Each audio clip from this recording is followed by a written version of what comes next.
So we did a little work. We didn't really get much accomplished here the past couple days. It's been busy and waiting on parts. Some bad weather, so obviously shipping service is all disrupted and all that good stuff. So just kind of waiting. But in the meantime, I figured I'd install this little cover plate. There is a nipple tapped into where the governor used to be. I don't know if you can see it. It's in there, I promise. And it comes up to the pulse pump. And I actually just notched this in here so I remembered where to run everything. The tank,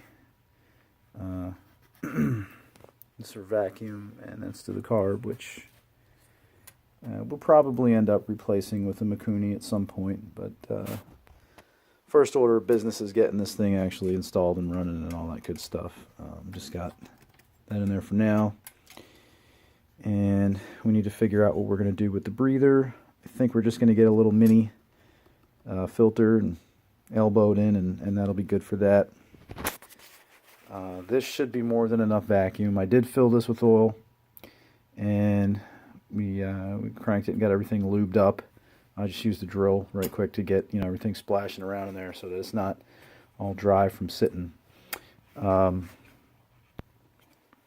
this was just a piece of scrap that I had pulled off of the cart, and I kind of bent it and drilled it and all that good stuff. And it's on there pretty solid. It's a little boo-boo with the grinder, but who cares? It does what it's supposed to do. So we still haven't figured out the what we're going to do with that. I have to call the machine shop around the corner, I guess tomorrow or something, and see if I can just stop in and have them take a look at it. But I imagine, being a machine shop, they should be able to take care of that taper, and then we'll be good to go. I'll be able to just stick her on there.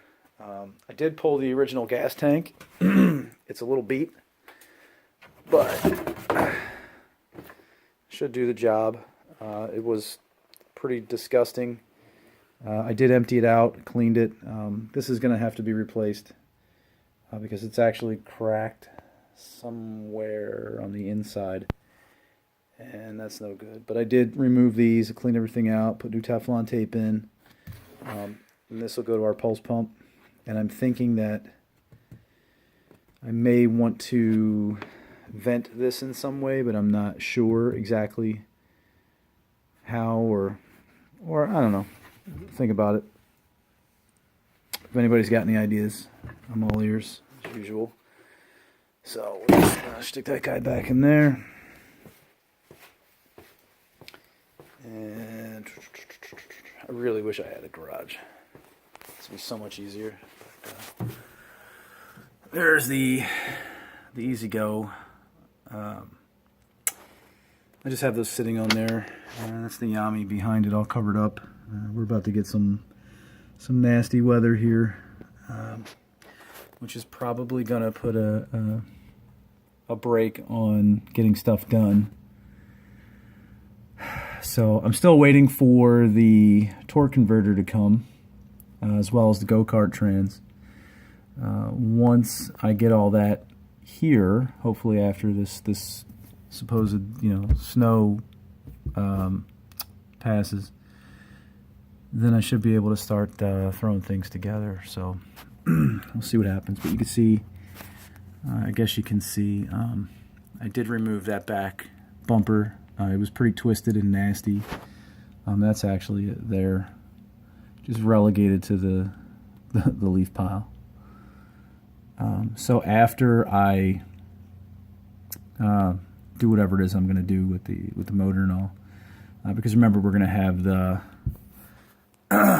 motor, and then we'll have the motor and the trans, and the motor will be here, the trans will be here. So the torque converter will actually be reversed, if that makes any sense. And then we're going to have to figure out what we're going to do with the header, because I want it to come out the back. But after we do that, then I'll worry about you know, filling that in or bending something around it so that it's not in contact with any of the the motor's cradle or whatever. I stuck the old cradle back in there just to fill up space, just to see what I was looking at, but it's at a really funky angle, so I'm not going to mess with it. I'll probably just pull it out and stick the angle iron like I said I was going to do before. So, yep, not much to look at. It's a big old mess. But, yeah, I'll get back to you all as soon as I make any kind of progress. So, see ya.